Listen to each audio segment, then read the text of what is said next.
Hi, and welcome to Health Talks. Today we're going to talk about the organic debate.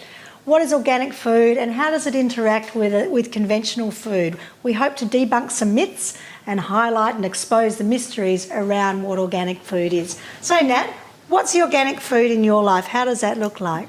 Organic food plays a really big role in my life, and it's something that I guess it took a little while to get to that point, though I slowly changed the way that we were eating over a period of time until it actually just became part of what we do. And, I feel when I first started doing that, I did feel that it was, there was a bit of a shift in cost. But as I've gone along and done that, we just factor it in now. And with that comes better health. So it's, where you might spend a little bit more in one area, you kind of come back and go, well, we never go to the doctor, we never need to go and have, certain medicines, and so the cost doesn't then become such a big issue. What do you find, Jess? I'm exactly the same, because my organic food is basically my medicine. I did totally opposite. I went from eating all conventional food to being diagnosed with cancer to eating only organic food in a really short amount of time. And so not only was that a shock to my diet, but it was a really big shock to my bank account. To my parents' bank account, because they were the ones who sort of took me in and cared for me while I was going through my treatment. And we were spending, with 4 of us eating organic all week, we were spending a ridiculous amount of money. But the thing is that we had to look at that and go, okay, well, we're not going to the doctor anymore, so there goes that cost. I'm also saving my life, which is a massive cost. Massive cost. Invaluable. Yeah, invaluable. Also, my parents are healing. Well, my mum has breast cancer, so she also eats organic to heal her body. But my dad has cleared up so many ailments that he had, my boyfriend as well. So it's just been... Yeah, and it's really true. Really I find that in our invaluable. household too. My first child had quite bad skin conditions, eczema. She never had the asthma to go with it, thankfully. But with Geordie, our second child, there's nothing. There's none of that going on, and our diet has completely changed in that time. So I think it has definitely made a really big difference. What do you find, Sam? Well, I've noticed it's now 13 years since I've been involved in the organic industry, and when I launched my organic cooking school here in Melbourne, we're in Melbourne today, a lot of people would tease me, my classes were called Don't Panic, It's Organic. and people like Matt Preston back in the day, when I'd come along, he'd say, oh, here comes the Don't Panic, It's Organic cooking lady, ha, ha, ha, ha, organic food. This is going back to 2000, maybe 1999 and beyond. And now that organics has come into the mainstream, it's very, very accepted, isn't it? And certainly in the marketplace, literally in the markets in Melbourne, it's very accepted. What I noticed was the shift as the prices came down and the crops became more available and the products became more available, that obviously the price point was regulated slightly.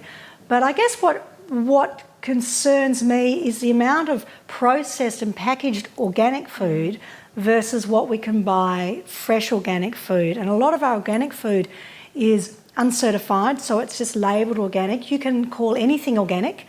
We can call a conventional beetroot organic, even though it's not. So certification is something that is really important, and we have a couple of different certifying bodies in Australia. But a lot of that produce, or product I should say, is coming in from overseas, and that's where I like to red flag it a bit. It's like, why not buy, let's use an example of local strawberries grown within 25 kilometres of your home compared to what's been shipped in from overseas, or an organic muesli that's coming from overseas to a locally made small yield conventional boutique muesli, as an example. That also comes back to you being part of your environment and what suits you in your environment. Right. So something that's coming from outside of that is actually not going to be of value to you really in comparison to something that's in your local environment. Would you be better off just avoiding strawberries though if they're not in season? Because I know berries are very heavily sprayed. That's one of the ones that I'm told to totally stay away from. So would it be better just to, if it's not strawberry season, just to avoid strawberries altogether, so you're not eating them from the other side of the world? I employ a slower principle, and that is seasonal, local, organic, whole foods, ethically produced and regional. So it may be one or all of those, at least one of them. And I find that if you do that, if you're eating local and it's not organic or it's conventional, as you said, Nat, you're getting all the mineral content and all the vitamin component, plus the abundance of what your surrounding environment has to offer. And you're absorbing that obviously into your system, as opposed to having something just because it's organic that's been shipped and shelf ripened.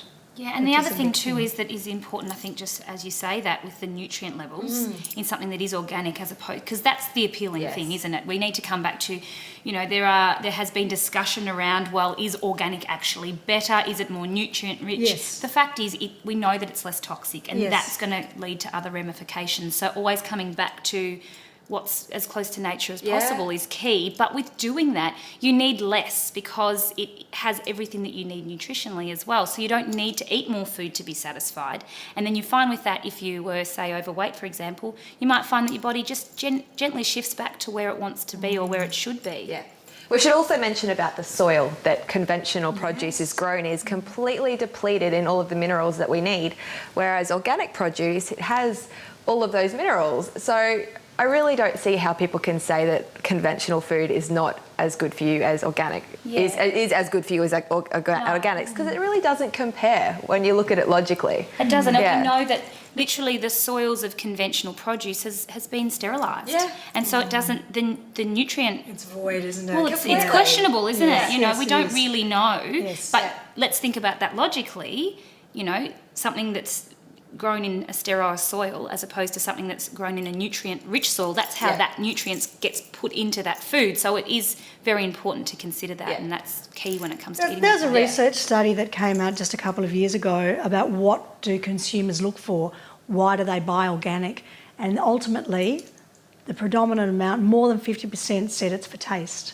Wow. More than anything, packaging, how it affects us. Taste a tomato that's conventional and taste an organic tomato. They don't taste the same. Yeah. Same with apples. Yeah. Apples from, like, I don't want to say... strawberries. Yeah, apples and strawberries from a supermarket taste flowery. And just when actually, because at the end of the year we seem to run out of apples. And because I do up to 13 juices a day sometimes... Of course you do. It's having no apples is a nightmare. So... when this first happened, we went to Woolworths and we bought a conventional apple, thinking we could just peel it and put it through. But my Gerson doctors told me, no, don't you dare do that. You're better off just leaving the apples out. Because I looked at this apple and it was shiny, like it was coated in a wax, and it smelt like a chemical, and it just looked absolutely nothing like an organic apple. No, that's right. Yeah, so you can't, and that's the other thing, you can't just wash this produce and wash the pesticides off. No, it's inside. It's inside. Well, it's cellular, like us, and they absorb that into the absolute bones of their cellular self. And I think that's the misnomer in the community, is that we can just wash off the toxicity off that spinach, for example. But any broadleaf vegetable and broad skin fruit, like a strawberry, as you say, and an apple, has a greater surface area, so it's going to absorb the toxicity just as much as something that is small clustered. Yeah. And I think that's really, that to me is the most convincing argument for buying organic produce versus conventional produce. But I know that there are people out there who still love their conventional. Yeah. With diseases and stuff, like you look at the rate that diseases have climbed over the years, it's in direct proportion with the amount of chemicals that we've introduced into our food with all of these sprays.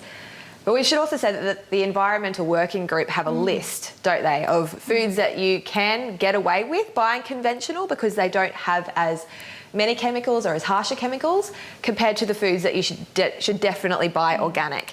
And we'll put a link to that list under this video because it's really good to take shopping with you.